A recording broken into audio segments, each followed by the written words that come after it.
Om Swastiastu. Perkenalkan, kami dari kelompok 7 ingin membahas materi mengenai bab 12 mengenai laporan keuangan koperasi. Sebelum kami memaparkan materi, izinkan kami terlebih dahulu memperkenalkan diri. Saya sebagai perwakilan kelompok ingin memperkenalkan kelompok saya. Yang pertama yaitu saya sendiri, yaitu Kadek Linda Martini dengan NIM 1103. Yang kedua yaitu ada Desak Made Aristayani dengan NIM 1109. Yang terakhir yaitu ada Nik Ketut Cahyaningsih dengan NIM 1115. Baik, di sini saya akan menjelaskan materi mengenai pengertian laporan keuangan koperasi. Yang kedua yaitu ada tujuan laporan keuangan koperasi. Dan yang terakhir yaitu ada karakteristik laporan keuangan koperasi. Baik, yang pertama yaitu mengenai pengertian laporan keuangan koperasi. Akuntansi merupakan suatu aktivitas jasa yang berfungsi menyediakan informasi kuantitatif tentang kondisi keuangan dan hasil operasi suatu badan usaha yang diharapkan bermanfaat dalam pengambilan keputusan ekonomi. Dalam akuntansi keuangan, informasi itu disusun dalam bentuk laporan-laporan yang menunjukkan posisi keuangan dan hasil usaha suatu badan usaha dalam periode tertentu. Laporan keuangan koperasi adalah catatan informasi keuangan suatu koperasi yang menggambarkan posisi keuangan, sisa hasil usaha, dan arus kas koperasi secara keseluruhan pada suatu periode tertentu sebagai bentuk pertanggungjawaban pengurus atau pengelola keuangan yang ditunjukkan kepada anggota yang dapat digunakan untuk menggambarkan kinerja koperasi tertentu. Baik, yang kedua yaitu mengenai tujuan laporan keuangan koperasi. Laporan keuangan koperasi yang disajikan pengurus atau pengelola bertujuan untuk dapat menyediakan informasi yang bermanfaat bagi pemakai utama dan pemakai lainnya, antara lain untuk yang pertama yaitu mengetahui manfaat yang diperoleh setelah menjadi anggota koperasi. Yang kedua yaitu mengetahui prestasi keuangan koperasi selama satu periode dengan sisa hasil usaha dan pembagian untuk kepentingan anggota koperasi. Yang ketiga yaitu mengetahui sumber daya ekonomis yang dimiliki koperasi, kewajiban dan kekayaan bersih dengan pemisah antara yang berkaitan dengan anggota dan bukan anggota. Yang keempat yaitu mengetahui transaksi, kejadian dan keadaan yang mengubah sumber daya ekonomis, kewajiban dan kekayaan bersih dalam suatu periode dengan pemisah antara yang berhubungan dengan anggota dan bukan anggota. Dan yang terakhir itu mengetahui informasi solvabilitas koperasi. Baik, yang terakhir yaitu mengenai karakteristik laporan keuangan koperasi. Karakteristik laporan keuangan koperasi sangat dipengaruhi oleh struktur organisasinya dan pengelolaan penting lainnya yang mungkin memengaruhi likuiditas dan usaha serta prinsip-prinsip perkoperasian yang diatur dalam Undang-Undang Perkoperasian Nomor 25 Tahun 1992 tentang perkoperasian. Karakteristik laporan keuangan koperasi adalah yang pertama yaitu pengurus bertanggung jawab dan wajib melaporkan kepada rapat anggota segala sesuatu yang menyangkut tata kehidupan koperasi secara periodik. Aspek keuangan merupakan salah satu dari aspek-aspek yang tercantum dalam tata kehidupan koperasi. Yang kedua yaitu mengenai laporan keuangan koperasi merupakan bagian dari sistem operasi pelaporan keuangan koperasi. Pada hakikatnya, laporan keuangan koperasi lebih utama ditunjukkan kepada pihak-pihak luar, pengurus koperasi anggota, dan pemerintah, dan tidak semata-mata untuk pengendalian usaha. Yang ketiga yaitu pemakaian utama dari laporan keuangan koperasi adalah para anggota koperasi itu sendiri dan pejabat pemerintah di bidang perkoperasian. Pemakaian lainnya yang dari laporan keuangan koperasi adalah para anggota koperasi itu sendiri dan pejabat pemerintah di bidang perkoperasian. Pemakaian lainnya yang mempunyai kepentingan terhadap koperasi diantaranya adalah calon anggota, bank, kreditur, dan kantor pajak.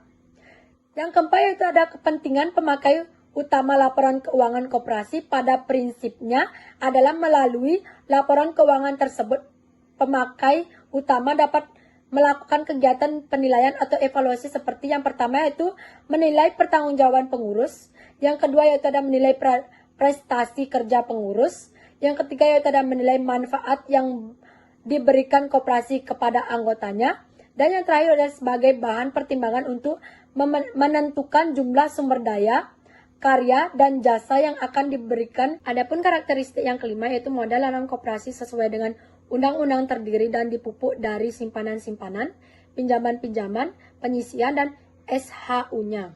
Yang keenam yaitu ada cadangan dalam koperasi yang dipupuk melalui penyisihan sisa hasil usaha koperasi atau dengan cara lain sesuai dengan ketentuan dalam anggaran dasar koperasi serta dipergunakan untuk memupuk modal dan atau menutup kerugian yang diderita oleh koperasi. Jadi, cadangan dalam koperasi bukan milik anggota koperasi dan tidak boleh dibagikan kepada anggota kendatipun pada saat pembubaran koperasi. Yang terakhir yaitu ada istilah pemodalan dalam koperasi tidak hanya mencakup modal yang disetor oleh anggota akan tetapi meliputi seluruh sumber pembelanjaan koperasi yang dapat bersifat permanen atau sementara. Pihak-pihak yang mempunyai klaim terhadap sumber daya koperasi terdiri dari kreditur, anggota sebagai pemilik, dan badan usaha koperasi itu sendiri. Baik, sekian yang dapat saya sampaikan. Selanjutnya akan dilanjutkan oleh teman saya. Baik, perkenalkan saya Nikita Cianingsih dengan NIM 18170511115. Di sini saya akan melanjutkan pemaparan materi mengenai jenis-jenis laporan keuangan koperasi. Dari 4 jenis laporan keuangan yang ada, neraca merupakan laporan keuangan yang menunjukkan posisi sumber daya yang dimiliki koperasi beserta informasi asal sumber daya tersebut. Dengan fungsi seperti itu, neraca merupakan satu-satunya laporan keuangan yang dapat disusun pada awal pendirian suatu koperasi. Neraca terdiri dari dua sisi, yaitu sisi kiri yang disebut dengan aktiva dan sisi kanan yang disebut dengan pasiva. Sisi aktiva adalah kumpulan sumber daya yang dimiliki koperasi atau daftar kekayaan yang dimiliki koperasi. Dapat berupa uang tunai, peralatan kendaraan, mesin, bangunan, dan tanah. Adapun sisi pasiva terdiri dari utang dan ekuitas. Utang merupakan kewajiban yang harus dibayar koperasi kepada pihak lain, dan ekuitas yang merupakan bukti penyertaan dan kepemilikan yang dapat berupa simpanan pokok, simpanan wajib, donasi, dan sisa hasil usaha. Melihat pengaruh transaksi terhadap posisi keuangan koperasi, dapat menggunakan persamaan akuntansi, yakni aktiva sama dengan kewajiban ditambah ekuitas. Untuk jenis transaksi setoran modal anggota dapat menambah ekuitas, kemudian pembagian SHU mengurangi ekuitas, pendapatan dapat menambah ekuitas, kemudian pengeluaran biaya dapat mengurangi ekuitas. Selanjutnya yaitu mengenai istilah dalam neraca. Untuk menyusun laporan keuangan khususnya neraca, suatu koperasi perlu dikenal dan digunakan beberapa istilah yang biasa dan sering digunakan di dalam ilmu akuntansi. Pertama, kas. Kas untuk menampung alat pertukaran yang dimiliki koperasi dan siap digunakan, seperti cek konstan, uang tunai. Kemudian ada piutang. Piutang untuk menampung hak koperasi yang masih dibawa oleh pihak lain. Selanjutnya, perlengkapan kantor. Untuk menampung barang atau bahan perlengkapan aktivitas koperasi yang biasanya berumur pendek, kurang dari 1 tahun. Kemudian peralatan kantor untuk menampung alat-alat yang dimiliki koperasi dan digunakan dalam operasi jangka panjang. Selanjutnya, utang usaha untuk menampung jumlah pinjaman yang dimiliki koperasi yang timbul akibat transaksi yang dilakukan koperasi. Kemudian ekuitas atau modal koperasi adalah kekayaan bersih koperasi yang berasal dari setoran harta anggota kepada koperasi yang sekaligus sebagai bukti pernyataan seseorang di dalam koperasi. Kemudian, partisipasi bruto adalah kontribusi anggota kepada koperasi sebagai imbalan penyerahan barang dan jasa kepada anggota, yang mencakup harga pokok dan partisipasi neto. Partisipasi neto adalah kontribusi anggota terhadap hasil usaha yang merupakan selisih antara partisipasi bruto dengan beban pokok. Kemudian, pendapatan dari non-anggota adalah penjualan barang dan jasa kepada pihak lain selain anggota koperasi. Selanjutnya, beban peroperasian adalah beban sehubungan dengan gerakan peroperasian dan tidak berhubungan dengan kegiatan usaha. Lalu yang terakhir ada sisa hasil usaha, menunjukkan selisih antara penghasilan yang diterima selama periode tertentu dengan pengorbanan yang dikeluarkan untuk memperoleh penghasilan itu. Selanjutnya yaitu bentuk neraca. Terdapat dua bentuk neraca yang disajikan, yaitu yang pertama berbentuk skontro atau account form, yaitu penyajian aktiva sebelah kiri dan sebelah kanan yang menyajikan utang dan modal. Yang kedua berbentuk staffel atau report form, yaitu dengan menyajikan aktiva utang dan modal secara vertikal. Neraca dalam bentuk skontro pada sisi aktiva terletak di sebelah debit kiri, sedangkan sisi utang dan modal terletak di sebelah kredit atau kanan. Bentuk skontro ini menggambarkan keseimbangan atau persamaan akuntansi, yakni aktiva sama dengan utang ditambah modal. Model skontro ini umumnya digunakan dalam hubungannya dengan kepentingan pengukuran rasio keuangan sebagai kinerja keuangan pada suatu periode akuntansi seperti rasio likuiditas, rasio rentabilitas, dan rasio solvabilitas. Kemudian neraca dalam bentuk staffel atau vertikal. Neraca bentuk vertikal ini disusun berdasarkan kelompok aktiva sesuai dengan urutan likuiditasnya, mulai dari paling likuid di sebelah atas, lalu ke bawah. Kemudian diikuti kelompok kewajiban berdasarkan tanggal jatuh temponya, dan paling bawah kelompok modal. Bentuk neraca secara vertikal ini umumnya digunakan dan untuk kepentingan analisa perbandingan atau komparatif neraca dua periode akuntansi. Selanjutnya, perhitungan hasil usaha atau laporan laba rugi adalah suatu laporan yang menunjukkan kemampuan koperasi dalam menghasilkan profit dalam suatu periode akuntansi atau 1 tahun. Untuk mengetahui profit yang diperoleh koperasi dalam suatu periode dapat dihitung dengan cara mengurangkan beban yang dikeluarkan koperasi dalam satu periode dari pendapatan yang diperolehnya dalam periode yang sama. Perhitungan hasil usaha dapat dilihat pada gambar berikut. Sekian pemaparan materi dari saya, selanjutnya akan dilanjutkan oleh penyaji berikutnya. Terima kasih. Baik, perkenalkan nama saya Samade Elsayani dengan NIM 1817051109. Nah, di sini saya akan melakukan pemaparan materi terkait dengan 3 laporan keuangan lainnya yang disajikan oleh koperasi.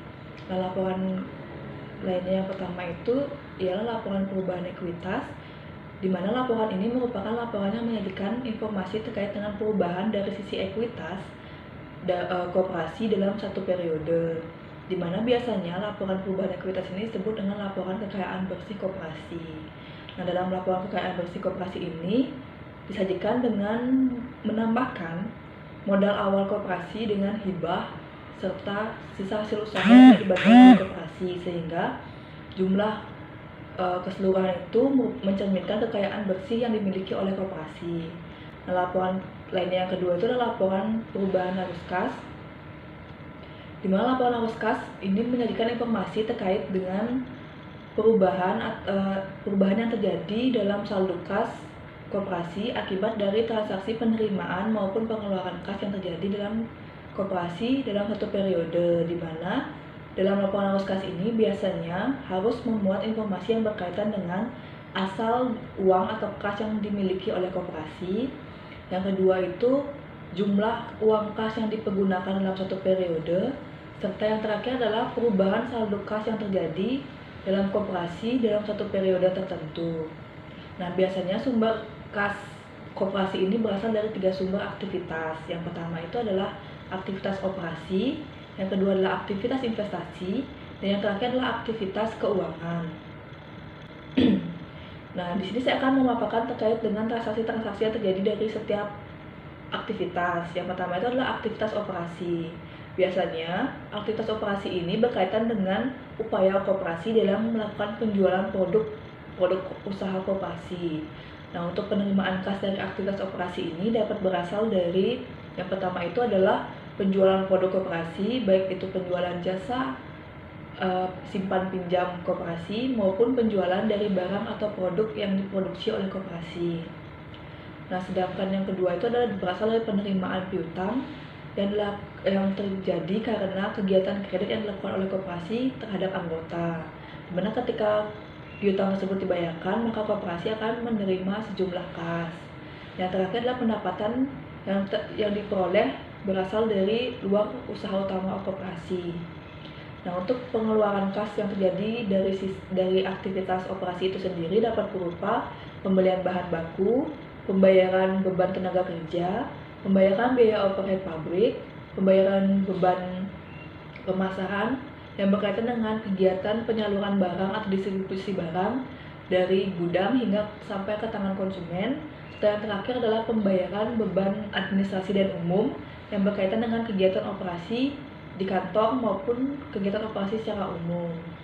Nah, untuk aktivitas yang kedua itu ada aktivitas investasi, di mana penerimaan kas koperasi dapat berasal dari kegiatan penjualan aset-aset koperasi, baik itu berupa bangunan, gedung, alat, kendaraan, mesin, maupun saham perusahaan yang dimiliki oleh koperasi.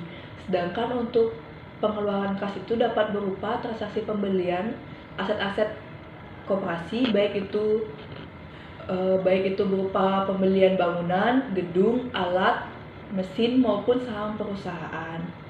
Nah, untuk aktivitas yang terakhir itu aktivitas keuangan, di mana sumber kas dari aktivitas ini dapat berupa dari modal yang disetorkan oleh anggota, baik itu berasal dari simpanan pokok maupun simpanan wajib. Sumber lain itu dapat juga berasal dari sisa hasil usaha yang tidak dibagikan oleh koperasi maupun yang dibagikan oleh koperasi. Serta yang terakhir itu adalah berasal dari dana yang berasal dari kreditur atau pinjaman, di mana ketika pinjaman ini telah cair, maka koperasi akan memperoleh sejumlah kas. Sedangkan ketika jatuh tempo, maka koperasi akan mengeluarkan kas untuk membayar sejumlah dana untuk pelunasan kredit tersebut. Nah, untuk laporan keuangan yang terakhir itu adalah laporan catatan atas laporan keuangan, di mana berdasarkan SHK etap, catatan atas laporan keuangan ini menjadikan informasi secara naratif terkait dengan saldo-saldo yang terdapat dalam laporan keuangan maupun pos-pos dalam laporan keuangan. Dimana selain itu, catatan atas laporan keuangan ini juga menjadikan informasi terkait dengan dasar pengukuran akuntansi yang digunakan dalam laporan keuangan, serta kebijakan akuntansi yang digunakan dalam laporan keuangan untuk memudahkan pengguna dalam memahami laporan keuangan. Nah, selain itu, catatan atas laporan keuangan ini disajikan secara sistematis, di mana secara umum biasanya catatan atas laporan keuangan disajikan dengan urutan yang pertama, yaitu penyataan bahwa laporan keuangan ini telah disajikan sesuai dengan SHK etap. Yang kedua adalah ringkasan terkait dengan kebijakan akuntansi yang digunakan dalam penyusunan laporan keuangan. Nah, yang ketiga itu adalah informasi terkait dengan pos-pos yang terdapat dalam laporan keuangan. Dan yang terakhir itu adalah pengungkapan lainnya yang dirasakan perlu untuk diungkapkan oleh koperasi dalam laporan keuangan. Nah, sekian pemaparan materi terkait dengan laporan keuangan koperasi yang dapat kami paparkan. Saya tutup dengan terima kasih.